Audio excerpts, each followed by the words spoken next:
பார்த்திங்கன்னா இறாலை வச்சு ஈஸியாக சுவையான ஒரு தொக்கு தாங்க செய்ய போகிறோம். வானொலியை அடுப்பில் வச்சுட்டு எண்ணெய் விட்டுருங்க. எண்ணெய் விட்டுட்டு காஞ்சதையும் சோம்பு போட்டு பொரிஞ்சதையும் இஞ்சி பூண்டு பேஸ்ட்டு 1 ஸ்பூன் போட்டு நல்லா வதக்கி விடுங்க.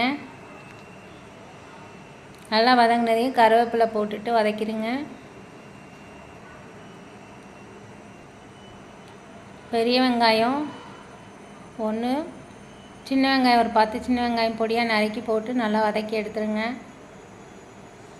நல்லா சுருளாக வதங்கி செவந்து வரணும்.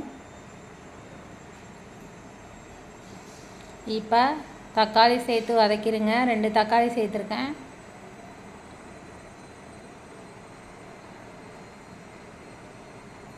உப்பு சேர்த்துருங்க. தக்காளி நல்லா குழஞ்சி மசிய வர வரைக்கும் நல்லா வதக்கி விடுங்க. இப்போ மஞ்சத்தூள், மிளகாய்த்தூள் 1 ஸ்பூன், மல்லித்தூள் 1½ ஸ்பூன்,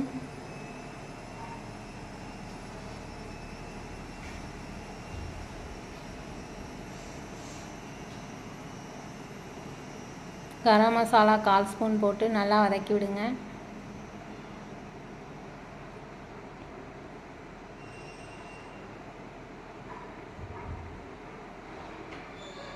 அரை டம்ளர் தண்ணி சேர்த்து நல்லா குழஞ்சி வர வரைக்கும் வேக விடுங்க.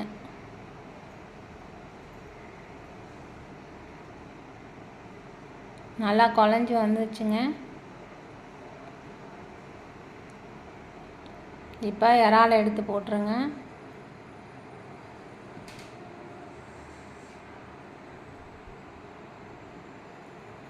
இறால் போட்டு நல்லா கிளறி விட்டுட்டு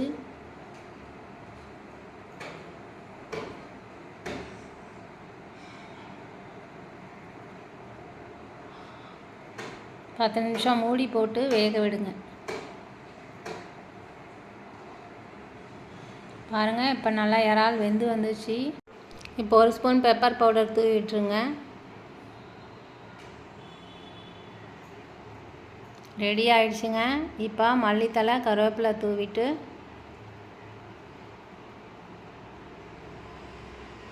இறக்கிடுங்க.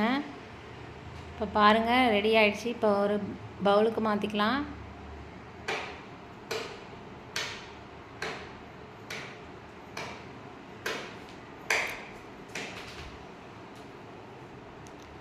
சுட சுட சூப்பரான ப்ரான் கிரேவி ரெடி ஆகிடுச்சுங்க. நீங்களும் செஞ்சு பார்த்துட்டு எப்படி இருந்ததுன்னு சொல்லிவிட்டு கமெண்ட்டில் சொல்லுங்கள். பிடிச்சிருந்தா சேனலை லைக் பண்ணுங்கள், ஷேர் பண்ணுங்கள், சப்ஸ்கிரைப் பண்ணுங்கள்.